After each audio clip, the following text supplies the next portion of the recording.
Здравствуйте, друзья! В эфире Геоэнергетика Инфо. С вами Радайкин Максим и мой сегодняшний собеседник, главный редактор издания «Нефтекапитал» Владимир Бобылев. Здравствуйте! Здравствуйте, Максим. «Нафтогаз» заявил, что была совершена крупнейшая массированная атака на газодобывающую инфраструктуру Украины с начала СВО. По объектам в Харьковской и Полтавской областях выпустили 35 ракет, среди которых значительное количество баллистические, а также порядка 60 дронов. В результате атаки повреждено значительное число объектов, часть разрушений критические. Конец цитаты. Владимир, отопительный сезон на Украине можно считать завершенным или еще рано? Не все так плохо, у них, в принципе, есть пока чем отапливаться. Я напомню, что они хотели запасти в этом году порядка 13,2 миллиардов кубометров газа, получилось 12,9. Вроде бы немножко не хватает, но это, собственно, ни о чем не говорит, потому что в прошлом году тоже немножко не хватало, поэтому пришлось срочно докупать газ в Европе по тогдашним высоким в конце года ценам, потому что, собственно, во-первых, зима, во-вторых, газа критически не хватало, поэтому пришлось покупать задорого, в кредит, и опять же, где-то же его еще надо найти, потому что конец зимнего сезона не самое благоприятное время для закупки газа. Примерно то же самое происходит и сейчас. Хотели 13,2, получилось 12,9, а некоторые представители украинской власти говорят о том, что по-прежнему не хватает там где-то от 2 до 4 миллиардов. Собственно, получается, мы, наверное, можем примерно по этим заявлениям понимать, сколько Украине не хватает. Не хватает много. Поэтому говорить о том, что отопительный сезон напрочь провалился, нельзя, потому что что-то было закуплено, что-то запасено. А я, кстати, напомню, что порядка 70% своего газа Украина так или иначе все равно покупает в России, как это ни странно звучит, потому что поставки идут из Венгрии и Словакии. А где покупает газ Венгрия и Словакия? Собственно говоря, в России. Поэтому получается, что отказывались газотранспортную систему и транзит российского газа через свою территорию закрывали, а в результате все равно покупают российский газ, правда, значительно дороже, чем могли бы, если бы. Я напомню, что дело не только в отопительном сезоне, а еще и в наличии энергии, потому что, во-первых, на Украине существенная часть электростанций вырабатывает электроэнергию, собственно, из газа, которого не хватает. И, скорее всего, газ, который имеется, будет пущен прежде всего на промышленность и прежде всего на военную промышленность, чем на отопление населения. Соответственно, зима на Украине, скорее всего, будет холодной, а еще и темной, потому что удары по инфраструктуре, не только газовой, но и энергетической, продолжаются. Буквально сегодня сообщили, что поражена ТЭЦ в Краматорске и, собственно, полКраматорска, а также, насколько я понимаю, Дружковка и Константиновка остались без света. Как надолго, никто сказать не может. Периодически отключение электроэнергии происходит в Сумской области, в Черниговской. А что касается Полтавской и Харьковской, то недавние удары и то, как оно все там горело, свидетельствует о том, что действительно прилеты были точные и достаточно эффективные. То есть, если до сегодняшнего момента «Нафтогаз» в лице Корецкого заявлял о том, что Россия выбила порядка 42% добывающих мощностей Украины по газу, то о чем он будет говорить сейчас, предположить сложно, наверное. Это будет еще 42% от оставшихся 58%. Потому что действительно, в принципе, у нас, если так вспомнить структуру газодобывающей отрасли Украины, Полтава и Харьков – это основные места газодобычи. Поражена Шебеленко и Яблоновская переработка. Наверное, говорит о том, что, в общем, там мало что от этого осталось. Плюс ко всему удары периодически наносятся по газоперекачивающим станциям. Состояние ПХГ на Западной Украине, трудно сказать, в каком они сейчас состоянии, но, опять же, летние удары по ним говорят о том, что они, наверное, вряд ли эффективно работают. Поэтому, в общем, можно сказать, что с запасами газа на Украине сейчас все значительно хуже, чем было в прошлом году. То есть вот эти бодрые заявления, что нам не хватает чуть-чуть, вот сейчас вот мы докупим. Возникает вопрос, во-первых, где, потому что сейчас все готовятся к зиме и активно запасают газ для собственных стран. А во-вторых, на что? Потому что денег-то у Украины нет. А газ за просто так им никто не дает. Ну, собственно, Венгрия, Словакия перепродают им российский газ. Естественно, не по той цене, по которой они покупают сами. Естественно, они продают это по цене, которая в данный момент есть в Европе, и определяется она биржей на газовом хабе ТТФ, а это там 400 плюс долларов за 1000 кубометров. Поэтому вот будьте любезны, соответственно, 400 с лишним долларов за 1000 кубометров. То же самое касается и Польши, которая, кстати, несмотря на то, что она бьет себя пяткой в грудь и говорит, что она станет газовым хабом европейским, в том числе и будет помогать Украине газом, не очень-то она помогает. Она, в принципе, находится сейчас на третьем-четвертом месте в рейтинге стран, поставляющих газ Украине. Поставляет она туда американские СПГ, естественно, тоже далеко не по той цене, по которой покупает. Поэтому можно сказать, что фиговая будет зима на Украине в этом году, тем более, что вроде бы как бы по прогнозам метеорологов зима в европейской части, хотел сказать России, а в европейской части континента, в частности, вот в России и на Украине, обещают ее более суровой, чем предыдущую. Предыдущая характеризовалась периодическими морозами, но, тем не менее, зима была такая кисленькая, мало снега, было тепло, но в этом году обещают настоящую зиму, поэтому, наверное, будет грустно. Владимир, собственно, что происходит с нефтепереработкой на Украине, поскольку так, в наших СМИ достаточно ярко освещают все удары по нашим НПЗ, а как там НПЗ на Украине поживают? Все у них в порядке? В наших СМИ не освещают удары по украинским НПЗ, потому что, в принципе, глобально ударять там больше не почему.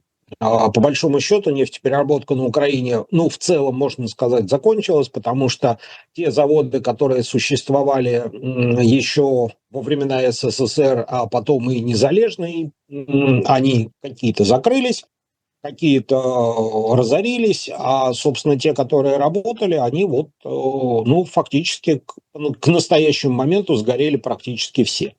Удары по НПЗ наносились с завидной регулярностью и периодичностью. И, собственно, сейчас на Украине осталась нефтепереработка в том виде, в котором мы ее понимаем. Это как бы перегонка нефти и изготовление из нее каких-то продуктов, которые, в общем, в бак не то что автомобиля, да и танка, наверное, заливать не стоит. То есть там что-то там делается, где-то перерабатывается мазут, печное топливо, в основном вот это вот. Что же касается нефтепродуктов, на Украине с этим плохо. Соответственно, нефтепродуктов на Украине собственных не осталось, потому что для того, чтобы производить нефтепродукты, нужны вторичные процессы, а их на НПЗ уже нет.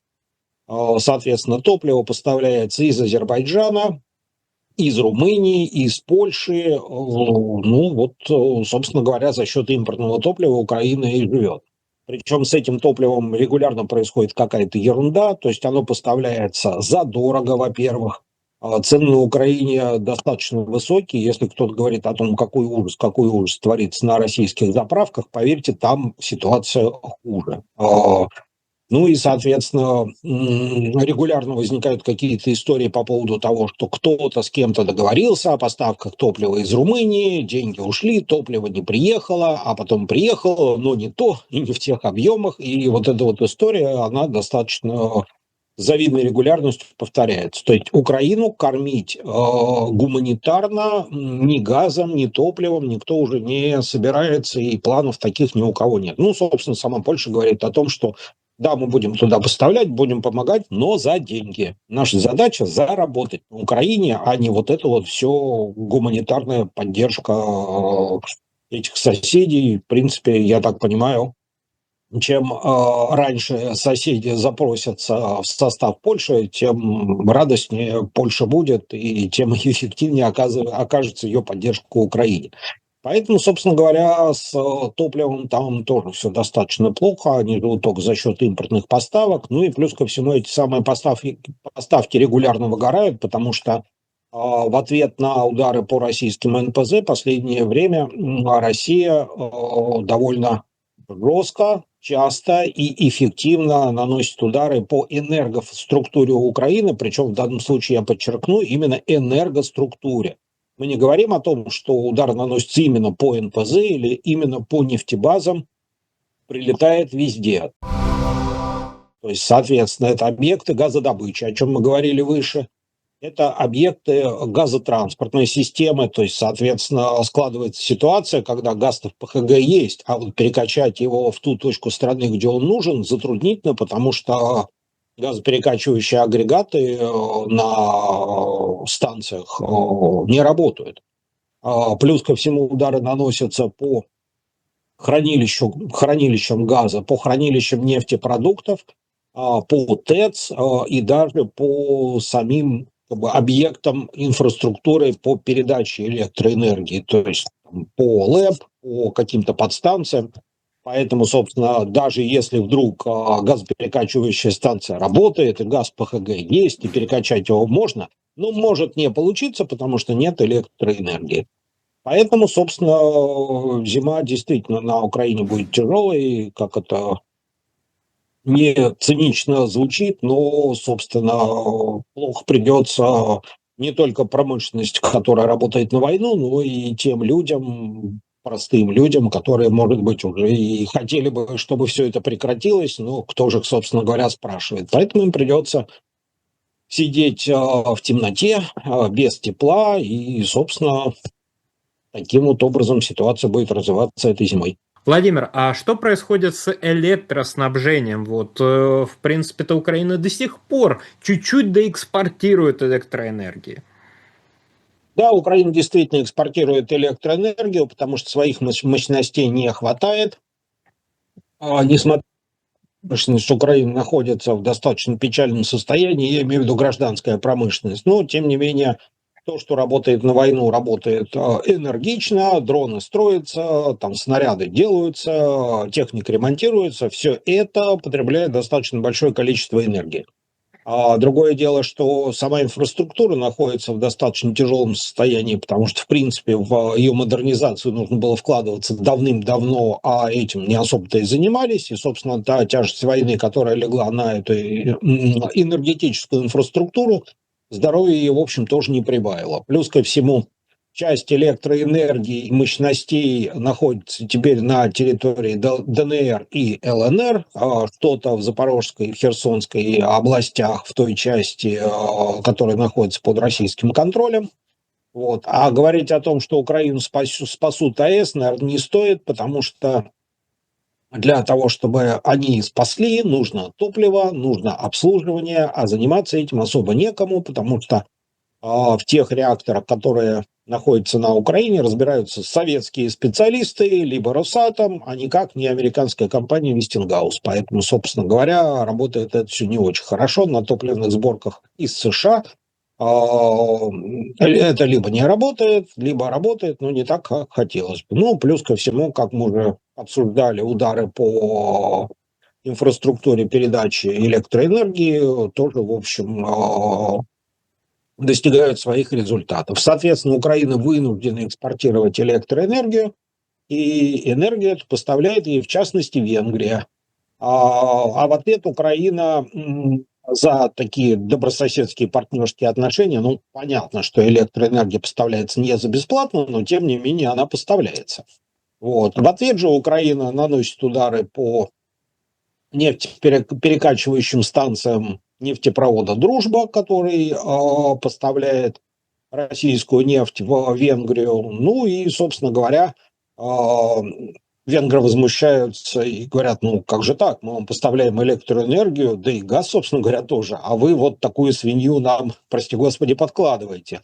На что Украина с изрядной долей цинизма говорит, ну, Европа же отказывается от от российских энергоресурсов, ну, ищите альтернативы, вы же должны как-то, в общем, как все, отказаться. Владимир, большое спасибо за комментарий, друзья. Подписывайтесь на телеграм-канал Геоэнергетика Инфо. Обязательно подписывайтесь на телеграм-канал Нефти Капитал. Ссылка будет в описании и закрепленном комментарии. Там же будут реквизиты для желающих финансово поддержать наш проект, чтобы мы и дальше также бодро вещали на всех площадках без монетизации, исключительно благодаря вашей финансовой поддержке. Спасибо, до новых встреч.